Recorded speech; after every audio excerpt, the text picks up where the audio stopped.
good afternoon, and good night. My name is Marv Fikes Jr. This is Become the Podcast. How do you become anything you dream, you declare, you commit, and success is your next breath. So just got done with vacation, which was last week, and the week before that, I was at my son's basketball camp. So I had two weeks full of kind of family activity, and got to prioritize and make sure that plugging in the right way and taking care of the fam and whatnot. And so sometimes for personal endeavors, whether it's speaking, doing podcasts, creating posts for Instagram and social media and stuff like that, sometimes it could take a while, putting together a post or putting together a podcast and think about what I want to talk about, writing down notes, actually doing it. And then, sometimes it could just take a minute. So for the last 2 weeks was focusing on family, and now I'm kind of back to the grind of things, and we're easing back into just our normal rituals and routine. And so with that being said, I'm back at it. So good friend of mine, Barlow, one of the assistant coaches at University of Toledo, called me and said he wanted to talk about a post that I did a couple of weeks back, and it was regarding toughness.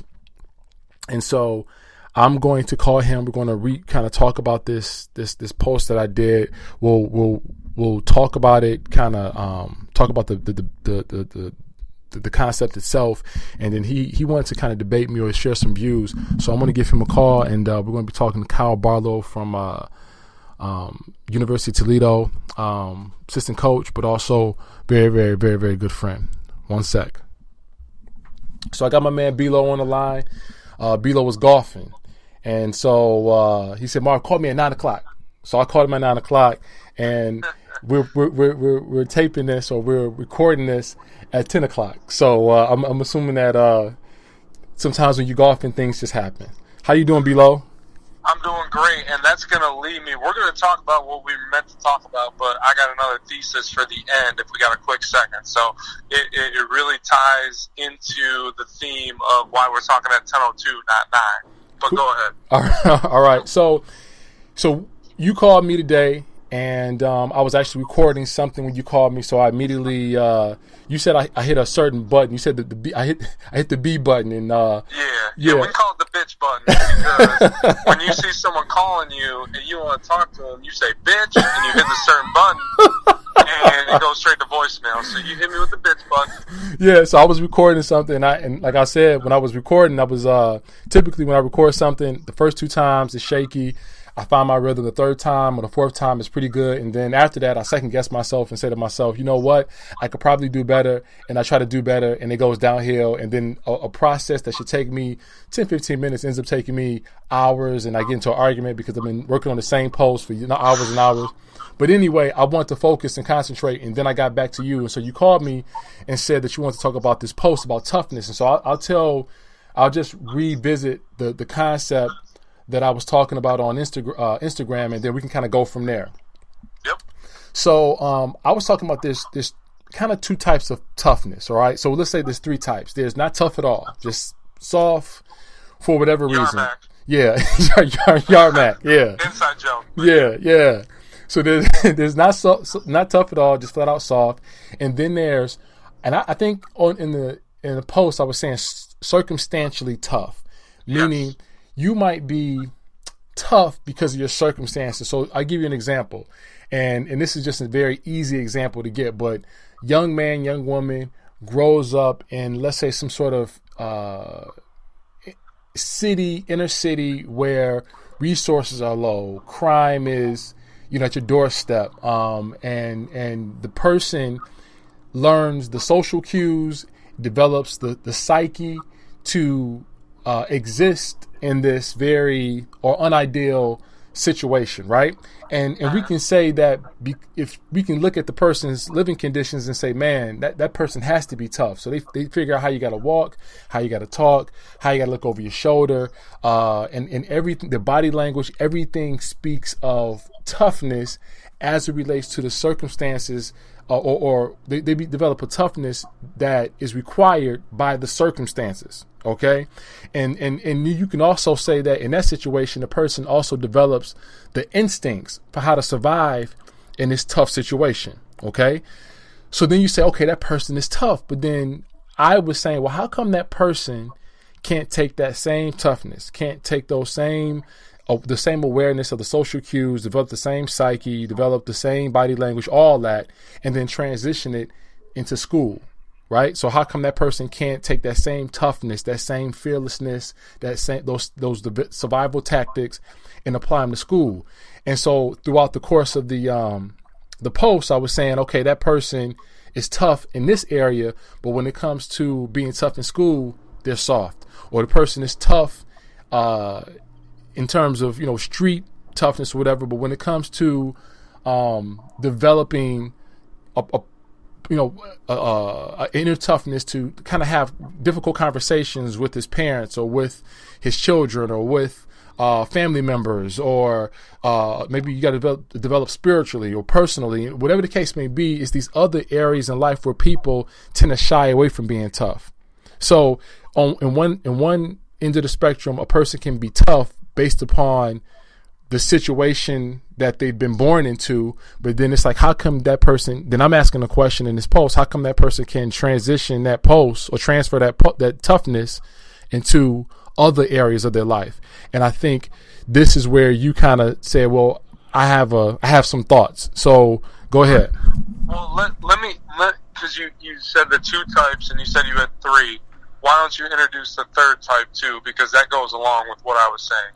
So I thought the third toughness was a toughness where regardless of what the situation is, the person attacks. And to attack doesn't mean that you're always winning. To attack doesn't mean you're always coming up with the right solutions, the correct answers. To attack doesn't mean that you're not afraid, you're not insecure, you're not somewhat broken, right? It just means that you just know how to giddy up, right? So if it's school, you giddy up. If it's social life, you giddy up. If it's I gotta go from this job to this job, I gotta relocate. They say in order for me to get a promotion, I have to go back to school. I got to get a certification. Whatever the case may be, that person seems to just giddy up time after time after time. And again, I want to make sure this is clear, that just because you have giddy up doesn't mean you're not suffering from the same fears and insecurities that the soft person might be dealing with, or that the person who is circumstantially tough. But that person is saying, in spite of my fears, in spite of my frailties and insecurities, I still value the giddy up, because I know that it's going to help me long term, and I'm going to go further moving toward my insecurities than trying to find ways to isolate myself from them. Yeah. So let's tackle this first. So as far as there's in my mind, there's two types of toughness and one type of what we describe as not tough at all or soft. Sure. And we're going to say that it's not impossible, saying that it is possible for the soft type to still maintain a level of success, very limited that it may be, but not exceeding what their person is capable of, correct? Is that a fair assumption of soft? Like, you can still, at some point, you might fail, but you can still achieve a level of success, but it's not going to exceed what your circumstances have dealt you. Is that fair? Sure. There's a lot of people, you know them, that, yeah, if we're saying soft, there's a lot of people that still figure out a way to be, successful and they can provide for other people, but when adversity hits them, they respond a certain way. But you can still be successful. And they're not going to achieve a certain level of greatness that you yourself, Mark Fox, have been trying to personify and or explain over the things you've said, right? Sure, absolutely, you're right. Okay. So now that leaves us, I'm disregarding that one. I'm disregarding soft. Yeah. That leaves us with two types. Now, the one type, as you have explained it, is a situational toughness, sure. Right? Yep. All right, and the other type is what you've called a giddy-up, which I like. It's a giddy-up, right? Yeah. So, in your opinion, let me ask you this. it's a two-part question. One, is the Giddy-up Toughness the one that you yourself admire / value / strive for? And two, is the Giddy-up Toughness always going to succeed? So yes to the first question, and the answer to the second question is complex. So I think absolutely, I admire the person who gets up every single day and gets after it. Bottom line, I'm a worker, and we've talked about this from our basketball playing days. You and I were role players, and we got very far and got on the floor, got opportunities, got leadership opportunities, and in our careers have been able to stay in an industry that is very, very, very small and very, very hard to get into. And so me being an entrepreneur, being able to do inspirational speaking and basketball training, being able to wake up every day and make money training people because of the toughness that and the toughness and the giddy up that I showed, I'm still able to make dollars by doing basketball. But I had to earn that. If I don't earn that, then I don't get that opportunity. Same thing with you. You went from a small private institution in Ann Arbor to being the GA at a Big Ten school that's got an incredible tradition, both athletically and academically. And then it transitioned to you being a Division I basketball coach. And a lot of times those areas are only available to the people who are already there. So you would have already had to be a Division I player, been in that circle, or maybe mom and dad know some people, or uncle knows some people, and then you get there. It's a small population of people, I think. And you're already there. You can tell me better than I can, but I think it's a small amount of people who have taken vertical leaps to get to where they want. Most people take a lot of lateral steps because they're already there. So I definitely respect the person who's got giddy up every single day and gets after it. Partly because of what I like to think that my life has been established on or built on, which is hard work. Go ahead. Correct. And so now we've established that giddy up is the one you admire. Sure. And it's the one I admire too, and it's the one I strive. Now, just being a giddy up, motivated, tough person, does that necessarily mean you're going to exceed your quote-unquote ceiling or maximize your potential as a person? Or does it mean you're going to be that guy, hey, Marv Fox, Kyle Barlow, they work hard. That's a guy I want working for me because they're going to make me look good. So that's the second part of my question.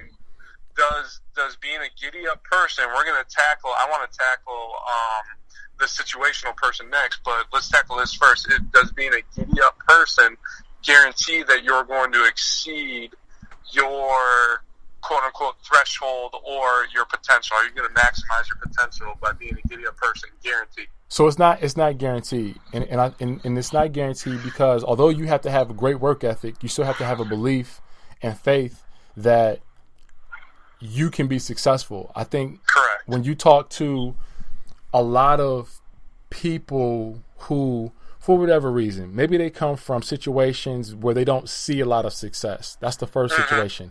Maybe their family tradition, the family tradition is built on something that is limited in terms of vision. You know what I'm saying?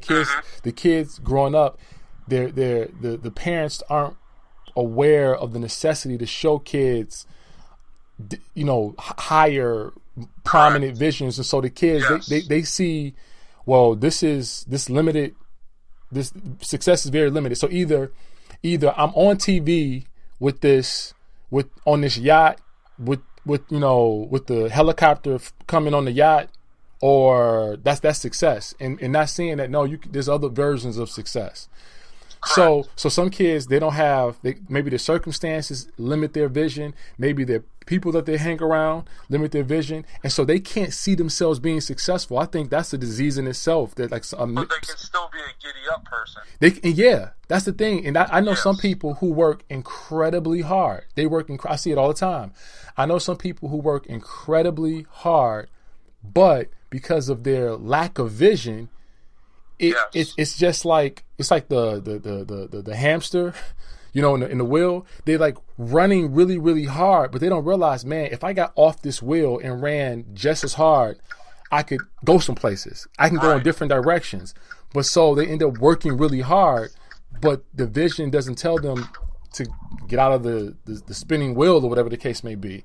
So in that instance, you can have a bunch of giddy up and it still not translate into the success that, from an outside view, like that person can do a lot more. That person's way more talented. They could do more. Yep. And even from the person on the inside, they'll feel like, man, I can see myself as more, and I'm working really hard, but my work isn't, my success isn't indicative of my work, or vice versa. Yep.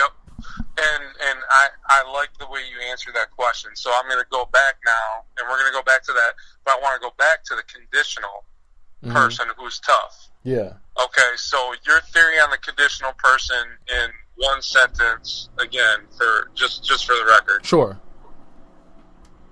Oh, for me, okay. Yeah, I'm asking. I'm sorry. No, you good.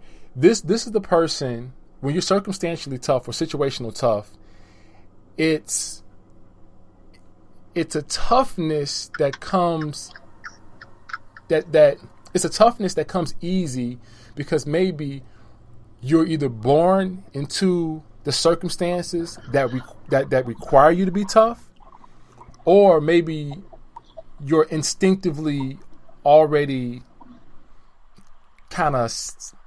you're already prepared for whatever you're born into. Okay.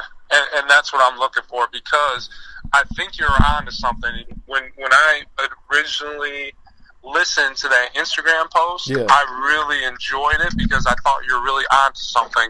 But I think you were missing something, and I'm going to tell you what that is. And you explained it in your Giddy-up Tough.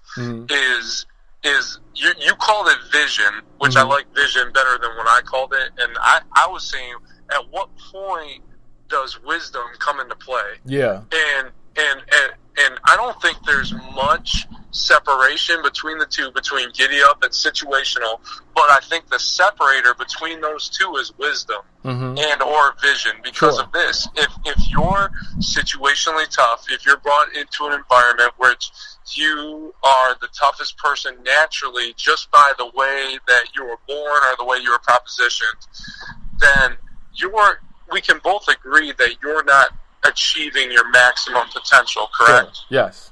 Because you are capable of so much more. Let's put it, and I hate to be so basic, but let's put it at one of the analogies you made of grew up on the street.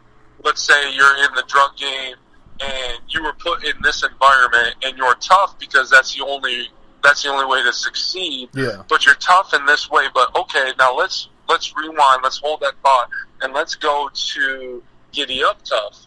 Now, we just said if you're Giddy-up Tough and you're not going to let any circumstance bring you down, you're not going to let these things, your boss tells you to do something, you're going to run through a wall for your boss, and that's going to allow you some sort of success to a point, because you're not exceeding your boss at this point because your boss wants someone who's working like you're working. So let's go back to situational. You're not going to exceed this point of, let's say you become the best dealer, let's say you become the best, whatever on the street, but because that's your situation and you're going to be the best of the best because you're that conditionally tough. Yeah. Now, there's another aspect, in my opinion, that separates both those toughness to exceed your expectations, and that's wisdom and what you call vision. Sure. Now, if you are, let's say you're in the drug game, let's say you're on the streets, you're doing whatever, maybe, whatever it is, you have to have a vision at some point, or the wisdom, someone give you the wisdom to say,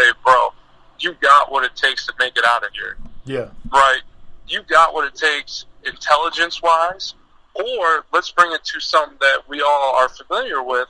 LeBron James, bro, you got what it takes, talent-wise and mental-wise, to get out of here. So who said to LeBron James, hey, bro, you need to use this? Because I don't think it's an inherent characteristic of a person. And LeBron will even tell you, listen to his podcast, he was skipping school in 6th grade. You know, he was headed down the wrong path, but a teacher pulled him aside and set him straight. Okay, now he becomes the greatest basketball player of all time. So he opened up a elementary school today. Yeah. So he's obviously exceeded his circumstances' expectations. And now let's go to the giddy-up person. And at some point, you have to have a vision of, hey, I'm succeeding at these points, right? Mm-hmm. So what is it going to take for me to exceed where my boss is at and really make out of money, fame, whatever it is that drives you to exceed this point? And I think it's got to be some sort of vision and or wisdom. No, so that was my point to your video, and I want to hear your thoughts about that. It's funny. I'm preparing to teach a course at Concordia.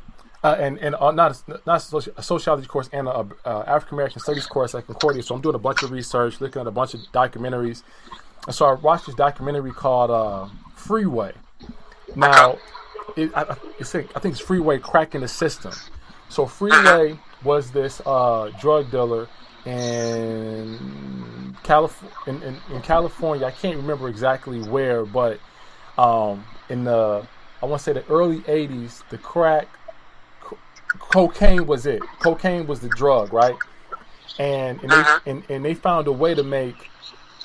They found a way to expand the cocaine by turning it into crack. And I think the crack it lasted, like the hit lasted longer, and they could make it, because they could expand it. They could make it cheaper somehow or whatever. It just became more profitable to make crack, whatever. So anyway, the difference between everybody who was doing drugs or selling drugs at this time, the difference between them and Freeway was his vision.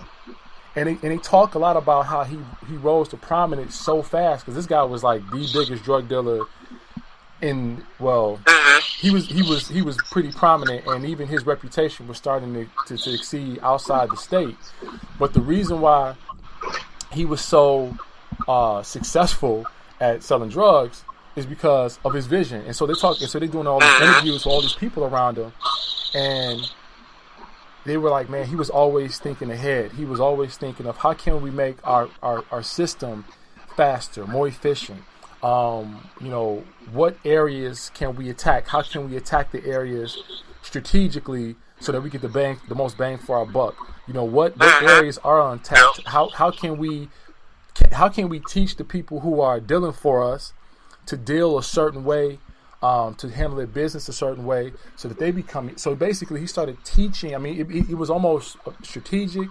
It was very academic. You know what I'm saying?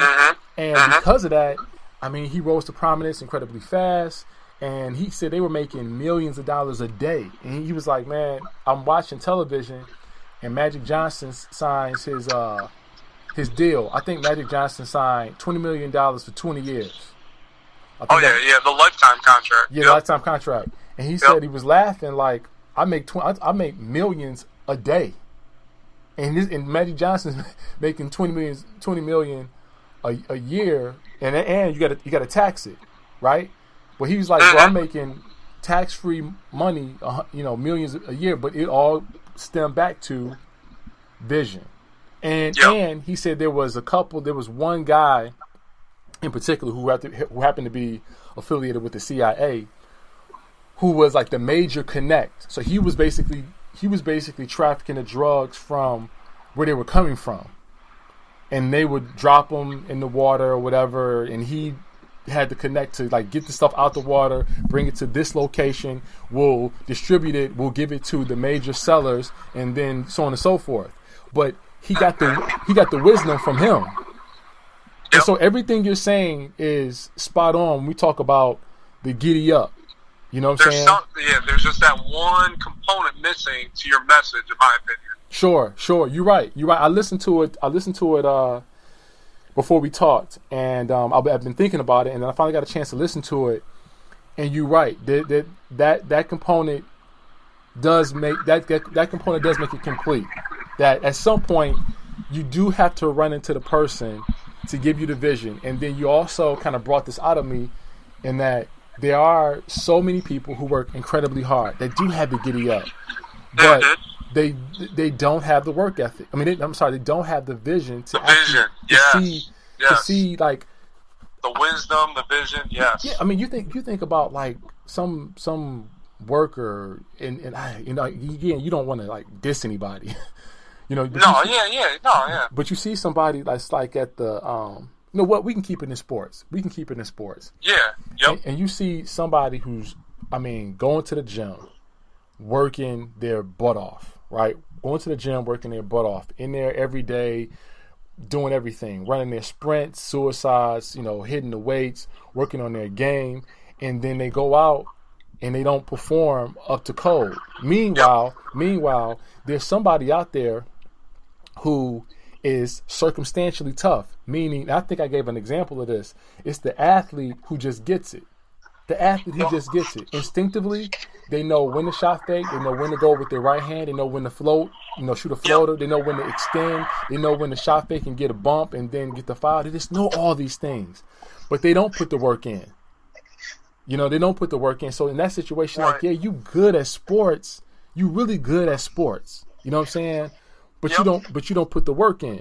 So you kind of like circumstantially tough, versus the other kid over there that's putting his work in, but he doesn't have the confidence or the vision or the wisdom to truly believe that all this work will benefit him when he's out there when the chips are on the line. Yep, and I agree, and I'm going to add one more to it. I like the sports reference because I'm going to add a little bit to that, and it's the guy who is the not the grunt. What do we call it? The worker, the giddy up. Yeah, the giddy up. The guy that's a giddy up, and the guy that's a giddy up is going to run through a wall for his head coach, right? Sure.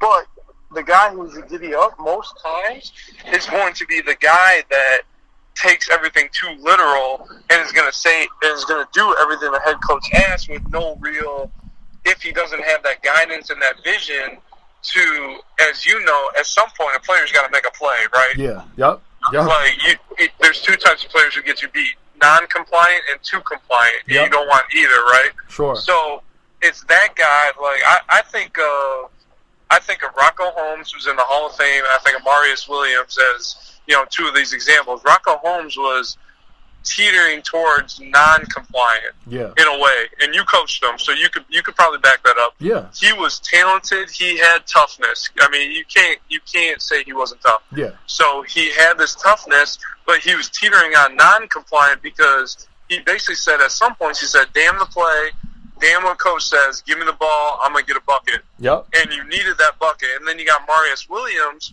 who I thought was one of your perfect balance. Yep. He was going to be compliant.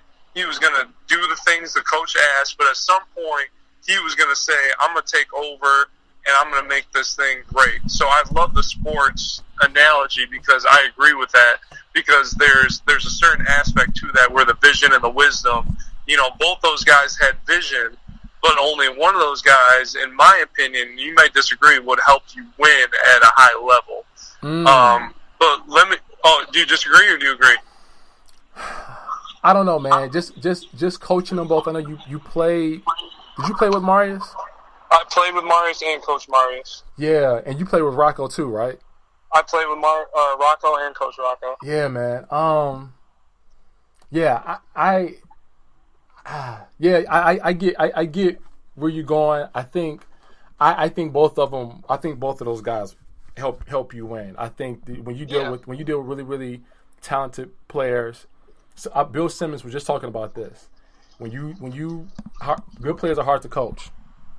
But bottom line, once you become really, really good, and you believe in yourself, but your belief is based on tons of work, tons of reps, tons of situations in which you figured it out, it's hard. You become hard to coach, and so it is. So and then now you need to be a special coach to manage the personality of the not necessarily not saying that Rocco and Marius were geniuses, but they're very good. They're thinkers out there. They're really smart as much as they are talented. They have something that you as a coach can't understand and can't dictate at some point. Sure. They're going to make a play where you're like, wow, that's not what I wanted or what I envisioned happening, but they made the play, and that's ultimately what we wanted. Sure. So, yeah, you're right. I'm with you. So let me switch gears real quick because you said something that really sparked my interest. Let's take it from an entertainment standpoint now, and I want you to give me, and this is something we can all relate to, which is why I like this. So I'm going to give you a Denzel Washington character. Yeah. And you got to tell me soft, situationally tough. Okay. With or without wisdom. Okay. And Giddy-up Tough with or without wisdom. Whoa. Okay. You understand? Okay, so we got soft. Yep. We have situationally tough. Yep, with wisdom. Or without wisdom. So there's two different categories. Okay. And based on kind of what we were talking about. Or wisdom or vision. We'll throw vision, your word. I like that word better, vision. Okay. Right? So, and then we got Giddy-up Tough with vision or Giddy-up Tough without vision. Okay. Because I want to put analogies to these, what we're talking about, to further understand. Sure. So, okay, hit me with them. Okay, I got first one, signature character. Let's go Lonzo in Training Day. Okay, all right. Yeah, you said it just like him. Okay, all right. This is what you do to me? All right, man, dude. I'm thinking of I'm definitely after you get done with this, I'm gonna send this to Blake and Andrew because they're big Denzel fans and they'd be interested. It'd be interesting to see what their perspective is, especially if they can collect the understand the concepts. Okay, what was this character's name? Was it Terrence? Who in Training Day? Yeah, Lonzo. Yeah. How can I? Okay, all right. Lonzo was.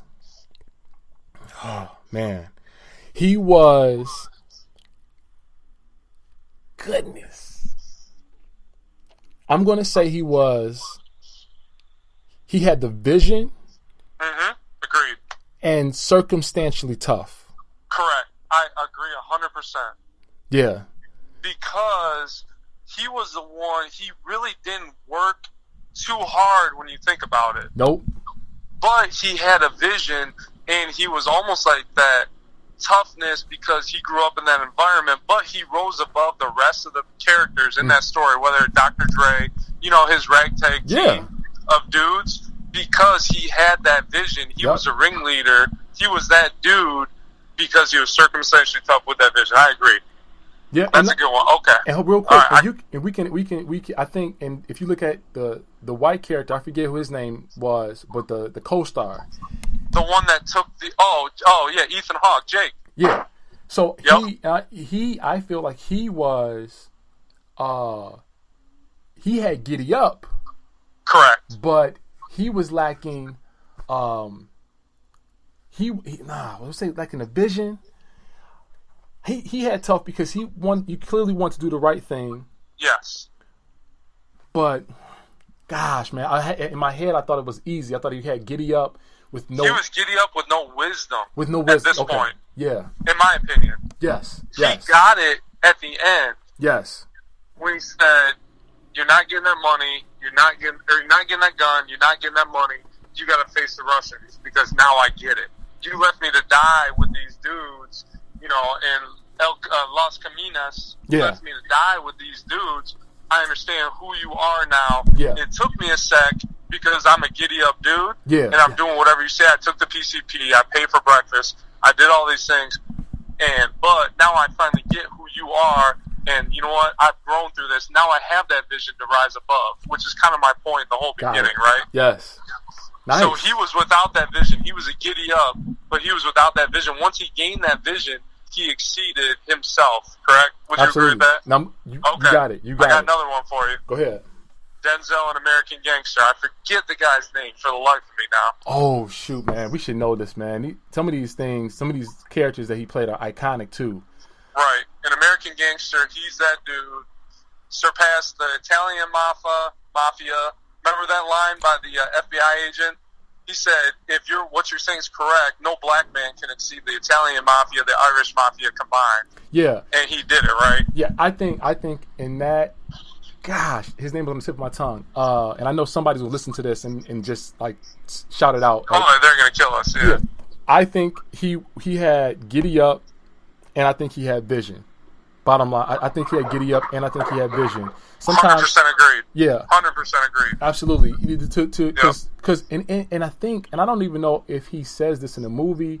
I don't know if I watched a bunch of, like a documentary on the movie. Sometimes the making of the movie. I don't know if I watched that. I don't know if I heard Denzel say it or the person that Denzel played, but he was talking about being in the room by himself before. Once he discovered drugs figure out where they came from. Was it Lucas? Was it John Lucas? Yeah. I don't know if it's John Lucas, but I know it's Lucas something. Yeah. And because John Lucas is a basketball player who also suffered from Frank Lucas. Frank Lucas, yeah. John Lucas did suffer from drug addiction as a player, but Frank Lucas, he was talking about being in a room and visualizing the whole process. How do I get from point A to point B? Okay, I need money. I got to save up enough money so I can go over here and make the connects and figure out how I'm gonna get these drugs over here. But this is a process. I got to go over there. I think he was in the army or armed forces. He discovered how to smuggle from Vietnam by being in the armed forces. Correct? Yeah, but I mean, all that took vision and planning. Yes, and no one had that vision. Yep. And he had it, and even now and no one had that giddy up. Exactly. And then when you come here, now you got to execute. Okay, I got the drugs over here in America.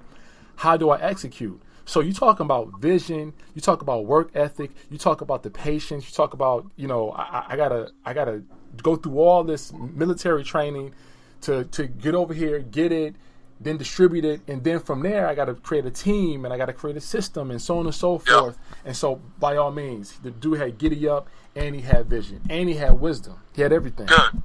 He had all three. Okay, so now we got Lonzo, who had circumstantial and vision, right? Now, and we have Frank Lucas, who had Giddy Up, vision, and wisdom, right? Total package. So total package. I agree. So let me throw this one at you. Mr. Shuttlesworth. I forget his first name now, but Jesus is dad, and he got game. Sure, I don't know if it... Do we know his name? I don't know. Gosh, okay. So, man, I can't say he had Giddy Up. It definitely didn't have Giddy Up. He definitely didn't exceed his expectations. He didn't exceed anybody's expectations. I would say he had toughness that was circumstantial because let's just assume that I agree. No, I've agreed with everything you said, but keep going. Let's say he had just a toughness growing up in New York, right? Growing up in the city, he had a toughness about him, just growing up and knowing how to deal with the everyday. And then when he went to jail, he developed another level of toughness. You know what I'm saying? He had a couple situations when he was in the street. We had to confront people. He, the girl that he ended up kind of being friends with, he was willing to stand up to her pimp. Yeah. Okay. Yep. And that's a certain toughness that came from being behind the wall and not being afraid. Yep. And maybe who knows what he experienced behind the wall and then how it translated to him being out on the streets and dealing with people that I know you're not tougher than me because you didn't go through what I went through. So I would say he was circumstantially tough. And then the circumstantially tough doesn't have any more attributes, does it? Because he's not soft though. He's not soft. He's not soft.